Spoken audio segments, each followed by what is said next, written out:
The gap widened again on Wednesday, 7 games. Match the Day presenter Gary Lineker is almost as synonymous with the show as its theme tune.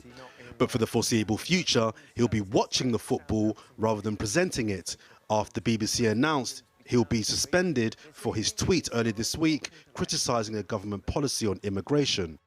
We have said that we consider his recent social media activity to be a breach of our guidelines.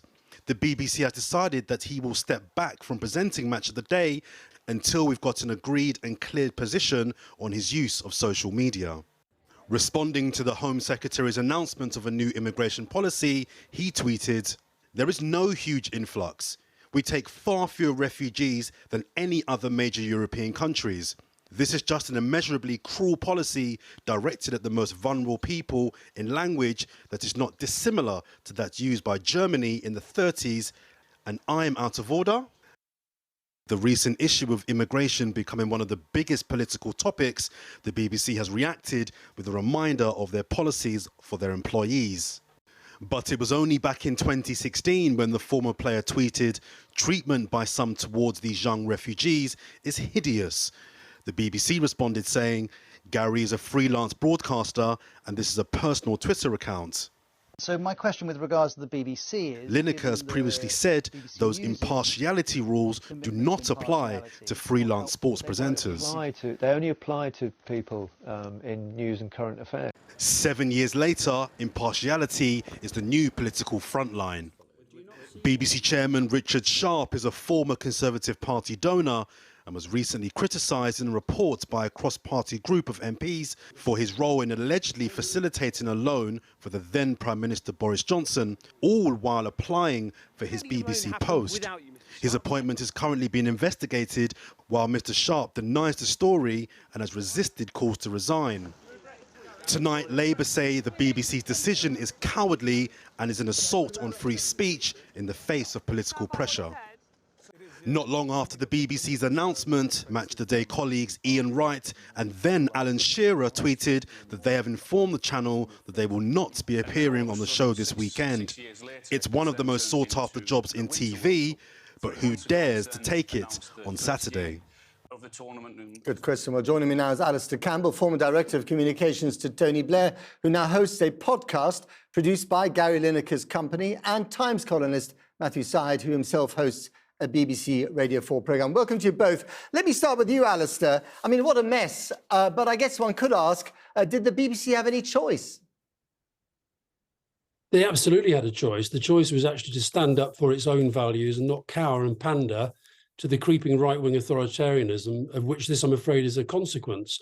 And the idea that a couple of tweets from Gary Lineker are a bigger threat to the BBC's impartiality than Richard Sharp sitting at the top of the office deciding how much of a donation to make to the Tory party, or who to get in to help Boris Johnson get an £800,000 loan, or Robbie Gibb 1 minute running the BBC political coverage and allowing the myth to develop that it was left-wing, and the next minute working for Brexit and working for the government and going off to set up GB News or whatever it's called, and now back on the board of the BBC. They're the people who should be leaving the BBC. They're the people who should be walking out the door, not Ian Wright, Gary Lineker or Alan Shearer. OK, Matthew Syed, you don't speak for BBC management, but you do have a programme on the BBC.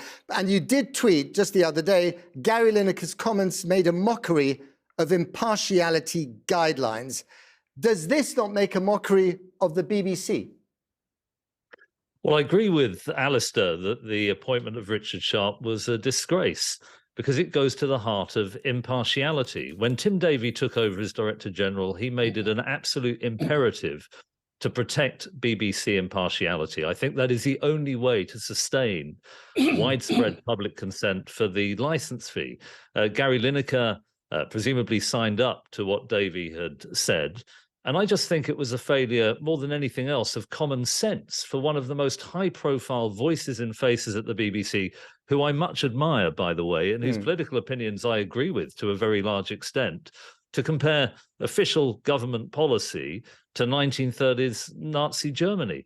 It completely violated what Davie was seeking to do, and it put him in an invidious position, because by sidelining Lineker now, of course, the right-wing anger of millions of British people about the comparison with the Nazis, a policy that many people agree with, not me, but many people do, is now matched by anger on the other side. And it is really Lineker, unprepared to apologise for a deeply inflammatory tweet that I think has incited this terribly debilitating row. So, Matthew, just briefly on this one, do you think it's right for him to be benched then by the BBC? I don't think Tim Davie had any other choice, because the objective of impartiality was clearly undermined by Lineker. He had been sanctioned before, I think last year, for breaching the guidelines. He said he would come into line. This tweet was clearly a mistake. He's a major voice, and it made a mockery of the position. Alistair Campbell, you've tussled with the BBC in the past, famously over Iraq, and then it wasn't just the BBC sports presenter who was benched, it was the Director General who was forced to resign. Isn't this what happens with governments, whether they're left-wing or right-wing? They pick a fight with the BBC.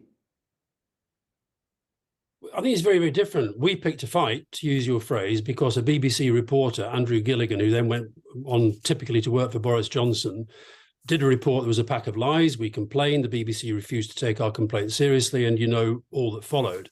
What's happened here is that I agree with Matthew that Tim Davie's got a difficult job trying to manage these presenters who are kind of half in, half out, freelance in this world of social media.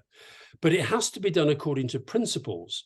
And, you know, we now read that David Attenborough is having one of his programs spiked because the government, the BBC are worried that the right-wing authoritarians inside the Conservative Party and the Conservative government won't like it being so pro-change in terms of the climate crisis. We've had Alan Shearer. We've had Alan Shearer, who's done some extraordinary tweets about Mick Lynch and about Jeremy Corbyn. Not a fuss. There's no fuss. If you don't have that fuss across the front page of the newspapers, the BBC doesn't take it seriously. Indeed. Listen, Alistair, just on the David Attenborough thing, this is a story broken by The Guardian today. The BBC strongly denies, this is their statement, strongly denies that it was the case that one of the programmes was pulled because of potential right-wing criticism, and insisted the episode in question was never intended for broadcast. That's what they're saying, and I'm sure there'll be more about that particular story. Just one final one to you, Matthew. Are you worried that with everything so toxic and politicised, that what's really in danger here is freedom of speech? 20 seconds. Well, I'm a passionate believer in freedom of speech. But I do think that the state broadcaster, we have to remember that the BBC effectively imposes a tax, an obligation on everybody in this country to pay who wishes to watch television. That requires widespread public consent and huge amounts of social trust. That is undermined when its biggest voices issue inflammatory tweets, which is why Davie was right to put impartiality front and centre of his agenda. We're going to have to leave it there. Alistair Campbell, you were shaking your head to that, but I'm afraid we haven't got time to give you another response. Alistair Campbell, Matthew Syed, thank you very much to both of you for coming on. The story, I'm sure, will run and run and run.